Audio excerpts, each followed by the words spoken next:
English class. आज हम पढ़ने जा रहे हैं स्टैंडर्ड 10 का यूनिट नंबर 3, जिसका नेम है an interview with Arun Krishnamurthy. पहले let's start with the introduction. अब अरुण कृष्णमूर्ति कौन है? वो एक एनवायरमेंटलिस्ट है। अभी एनवायरमेंटलिस्ट का मतलब क्या होता है? जो माहौल की रक्षा करता हो। जैसे एनवायरमेंट है हमारा, वो पोल्यूशन ना हो, लेक्स पॉन्ड्स जो नदी है तालाब है वो अच्छे रहे, सुरक्षित रहे, और ऐसे कई चीज जहाँ पे ज्यादा वेस्टेज ना हो, कचरा ना हो, वो सबका ध्यान रखना, पर्यावरण की रक्षा करना, ये किसका काम है? एनवायरमेंटलिस्ट का। तो Arun Krishnamurthy was just 17 years old when he founded the NGO Environmentalist Foundation of India। जब अरुण कृष्णमूर्ति सिर्फ 17 साल के थे, जब उन्होंने क्या ढूंढा? एक एनजीओ बनाया। एनजीओ का मतलब क्या होता है? एक फाउंडेशन बनाया, एक ऐसा सबको मिलके एक फाउंडेशन बनाया जिसका नाम था EFI, environmentalist foundation of India. वो फाउंडेशन के अंदर वो लोग क्या करते थे? Beginning with the turtle walk, a move to save turtle eggs and young hatchings in Chennai. Today, Arun and his team of volunteers have cleaned beaches and various water bodies in Chennai, Hyderabad, Delhi, Coimbatore and Pondicherry. तो सबसे पहले turtle walk का मतलब a move to save turtle eggs and young hatchings in Chennai। तो जब जहाँ पे तालाब होता है वहाँ पे टर्टल्स होते हैं। टर्टल का मतलब कछुआ, ठीक है? जहाँ पे तालाब होता है वहाँ पे टर्टल्स तो होंगे, लेकिन वो टर्टल्स मर रहे थे क्यों? और उनके जो एग्स थे, उनके जो बच्चे थे वो भी मर रहे थे क्योंकि वहाँ पे बहुत ही पोल्यूशन होता था। जैसे हम कहीं बीच पे जाते हैं या लेक पे जाते हैं तो पानी के अंदर कितना कचरा होता है, ठीक है? तो वो कचरा जो पानी के अंदर के जो एनिमल्स होते हैं उनको हार्म करता है, ठीक है? तो ये लोग क्या करते थे? अरुण और उनकी टीम वो जो कचरा है पूरा वो साफ करते थे। जो बीच है, जो पानी की जगह है, जो तालाब है, पॉन्ड है, वो सबको वो लोग साफ करने का काम करते थे। और वो उन्होंने कहाँ कहाँ किया है? चेन्नई में, हैदराबाद में, दिल्ली, कोयम्बतूर और पौंडीचेरी, ये सब जगह पर उन्होंने ये काम किया है। The team cleans lakes, beaches and zoos, plant trees, educate people through street plays and also make environment friendly paper bags।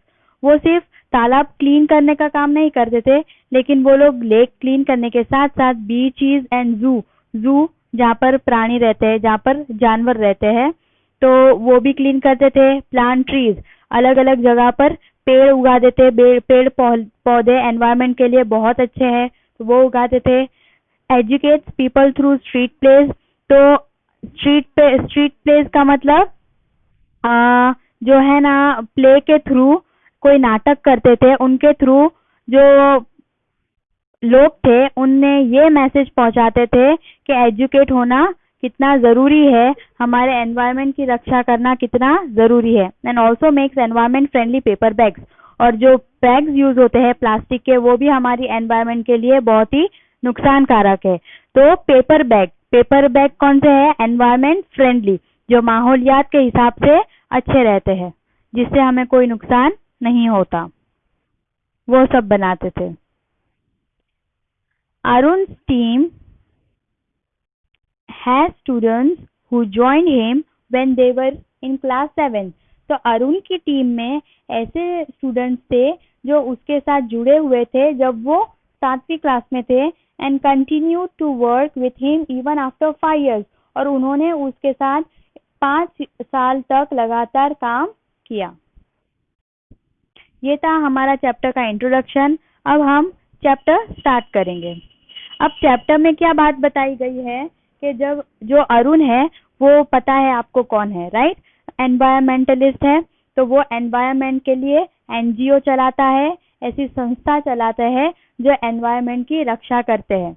Okay, तो अब उसका नाम तो हो गया, तो जो इंटरव्यूअर है वो उसका इंटरव्यू जो फेमस पर्सन होता है उसका इंटरव्यू लेते, वो तो आपको पता होगा, बातचीत करेंगे, उससे सवाल करेंगे। तो इंटरव्यूअर अरुण कृष्णमूर्ति से सवाल कर रहे हैं और वो उनका जवाब दे रहे हैं। तो ये पूरा चैप्टर उस पे बेस्ड है। अब सबसे पहले जो इंटरव्यू ले रहे हैं वो सवाल करते हैं, which experience as a child inspired you to take up the cause of the environment. तो उन्होंने ये पूछा कि जब आप बचपन में ऐसी कौन सी घटना घटी कि आप एनवायरमेंट की तरफ, एनवायरमेंट को माहौल को बचाने की तरफ ऐसे बढ़ते गए। What was your first activity, तुम्हारी पहली ऐसी एक्टिविटी क्या थी कि तुमने माहौल को बचाने की कोशिश की। तो अरुण जवाब देता है कि a beautiful lake next to my house which once had a lot of birds, frogs and snakes was heavily polluted. तो उसने ये बोला कि मेरे घर के पास एक इतना अच्छा तालाब था जहाँ पर पहले बहुत सारे बर्ड्स आते थे, फ्रॉग आते थे और सांप भी आते थे, और वो इतना पोल्यूटेड था। पोल्यूटेड मतलब इतना गंदा हो चुका था। It led to the spread of mosquitoes. तो जब वो पहले सब आते थे और फिर पोल्यूट होने लगा, लोग वहां पर कचरा फेंकने लगे और वो जो लेक था वो खराब होने लगा। तो तब क्या हुआ, वो गंदगी के हिसाब से वहां पे मच्छर आते थे mosquitoes, and turn the lovely place into a अगली नेबरहुड। और एक अच्छी जगह को उन्होंने बुरी जगह बना दी। This hurt me badly and I wanted to do something about it. तो ये घटना मुझे दिल में चुभ गई और मुझे ऐसा हुआ कि मेरे को कुछ इस बारे में करना है। I got together with a couple of my friends and cleaned the pond next to my house. This was my first activity. तो मैंने अपने थोड़े दोस्तों को बुलाया और उनके साथ मिलजुल कर ये जो मेरे घर के पास जो तालाब था उसको क्लीन, साफ सफाई की, वहाँ की साफ सफाई की। और ये मेरी पहली एक्टिविटी थी, ये मैंने पहली चीज की। अब वो फिर से एक सवाल करते हैं, What kind of support did you get from your parents and teachers? तुम्हारे को तुम्हारे पेरेंट्स, माँ बाप से और टीचर्स, तुम्हारे गुरु से क्या ऐसा सपोर्ट मिला है। Was there any conflict between study time and activism. और तुम जो ये एक्टिविटी करते थे उसमें और तुम्हारे पढ़ाई में कोई कॉन्फ्लिक्ट, कोई लड़ाई झगड़ा हुआ है तुम्हारे पेरेंट्स को लेकर कि तुम पढ़ाई पर ध्यान नहीं देते थे ये सब कामों के चक्कर में। तो अरुण कृष्णमूर्ति क्या जवाब देते हैं कि आई हैव सपोर्टिव पेरेंट्स। मेरे जो पेरेंट्स हैं वो बहुत ही मुझे सपोर्ट, मेरा साथ बहुत ही देते हैं। Who understood that my interest was the environment. और उन्होंने ये जाना कि मेरी रुचि किस में है, माहौल में है, माहौलियात में है। They have never stopped me from doing what I want. उन्होंने मुझे कभी नहीं रोका और मुझे जो करना था वो मुझे करने दिया। On my past, I also made sure that I did not fail my parents in any way.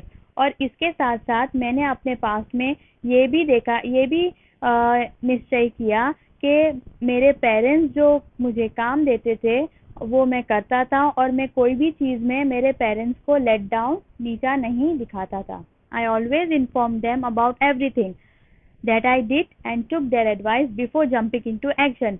मैं उनको हर चीज में, मेरे पेरेंट्स को हर चीज इन्फॉर्म करके ही करता था, सब चीजें बता के ही मैं कोई भी एक्शन लेता था।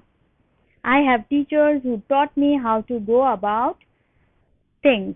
तो मेरे पास ऐसे भी टीचर्स थे, मेरे गुरु जो थे उन्होंने मुझे ये सब चीजें भी, बहुत सारी चीजें एनवायरमेंट के रिलेटेड सिखाई है। They also taught me humility. उन्होंने मुझे ह्यूमिलिटी सिखाई, इंसानियत सिखाई, so that I did not become snobbish or arrogant and start thinking I was a superstar because I was doing all this environment work.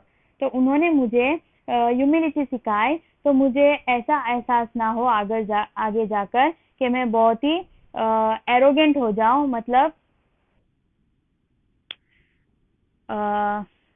Snobbish मतलब किसी की बात ना मानना, और एरोगेंट मतलब गुरूर करना ना सीख जाऊं और ये ना सोचने लगूं कि मैं कोई एक बड़ा सुपरस्टार हूं क्योंकि मैं एनवायरमेंट का काम कर रहा हूं।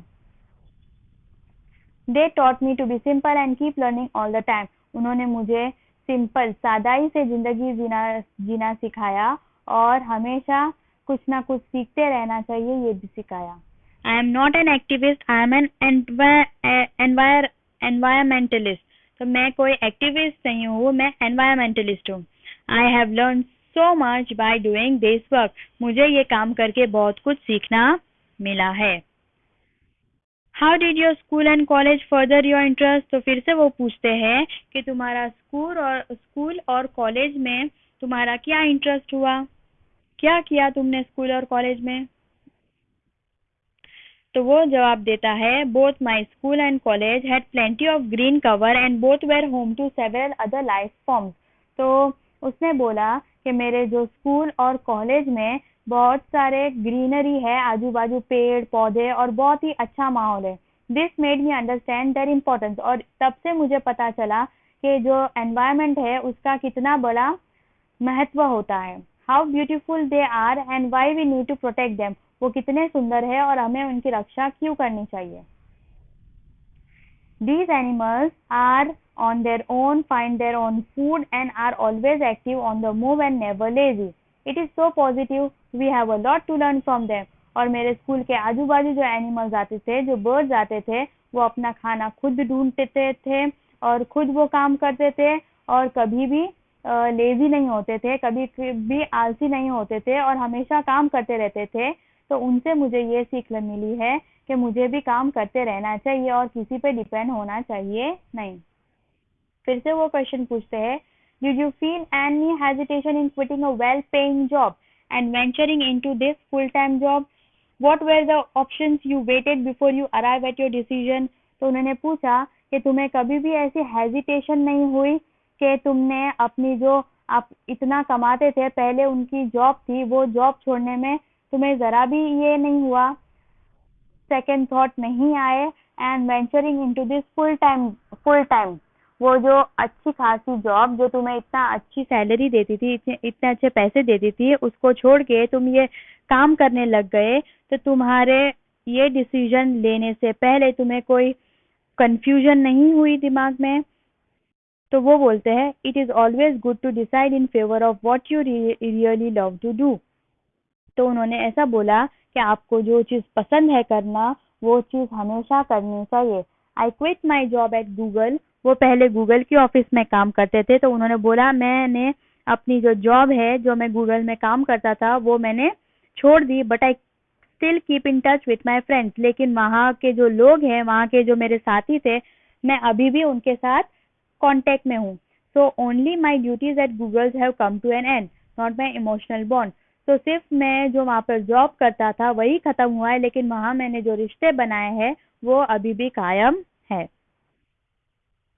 I understood that I had to leave the job at that minute in 2010 or else I would never be daring enough to do so. तो मैंने ये समझ लिया था कि वो 2010 में ही मुझे वो जॉब छोड़नी थी, वरना मैं कभी भी आगे जाकर ये चीज ऐसा कदम नहीं उठा पाता। I could not sit back and enjoy life when environmental damage was happening on such a large scale. I wanted to do something and that something needed my full attention. So I left Google for EFI. तो मैं पीछे बैठकर मेरी खुद की life enjoy नहीं कर सकता था, जब मुझे पता है कि मेरे माहौल में कितना नुकसान हो रहा है और मैं उसके लिए कुछ नहीं कर सकता। मुझे अपने माहौल को पूरा मेरा ध्यान देना था और उसके अच्छाई के लिए मेरा पूरा वक्त लगाना था। सो मैंने अपनी जो जॉब थी, इतनी अच्छी जॉब थी, वो गूगल में छोड़ दी फॉर EFI, एनवायरनमेंट के लिए, मेरे NGO के लिए। ये था हमारा फर्स्ट पार्ट। अब हम नेक्स्ट पीरियड में दूसरा पार्ट इसका पढ़ेंगे।